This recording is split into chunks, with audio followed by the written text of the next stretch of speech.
মানুষের তাকদীরের কোনো চেঞ্জ হয় না। আর তাকদীরু লা ইয়ারুদ, তাকদীরের কোনো চেঞ্জ হয়? মহাবিশ্ব সৃষ্টির 50,000 বছর আগে আমাদের তাকদীর লিখে রেখেছে কে? এই তাকদীরের কোনো চেঞ্জ নাই। এজন্য আমরা বলি খাইরিহি ওয়াল কদর, খাইরিহি ওয়া শাররিহি মিনাল্লাহি তাআলা। এই তাকদীরের ভালো হোক চাই মন্দ হোক সব লিখে রেখেছে কে? এটার কোনো চেঞ্জ নাই, এটার কোনো সাধারণত রদবদল নাই, এটার কোনো পরিবর্তন নাই। আত-তাকদীরু লা ইয়ারুদ্দু ইল্লা বিদ-দুআ। আল্লাহর হাবিব বললেন মানুষের তাকদীরের কোনো পরিবর্তন হয় না, চেঞ্জ হয় না। তবে তাকদীরের কিছু অংশ যদি কখনো চেঞ্জ হয়ে যায়, দোয়ার বদৌলতে আল্লাহ এটাকে চেঞ্জ করে দেয়। কি পাওয়ার দেখছেন? তাকদীরও চেঞ্জ করে ফেলে দোয়া, তাকদীর চেঞ্জ হয়ে যায়।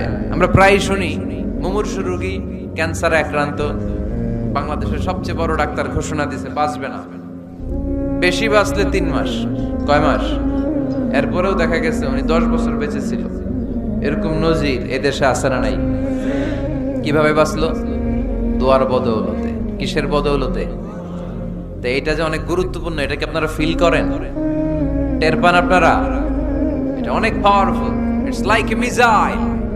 যুদ্ধে যেমনি সেনাবাহিনীরা মিসাইল হামলা করে, মিসাইল হামলা করলে যেমনি মিসাইল লক্ষ্যবস্তুতে যে ভেদ করে, দোয়ার মতো দোয়া করতে জানলে দোয়াটাও লক্ষ্যবস্তু যে স্পর্শ করে। সুবহানাল্লাহ পড়বেন না?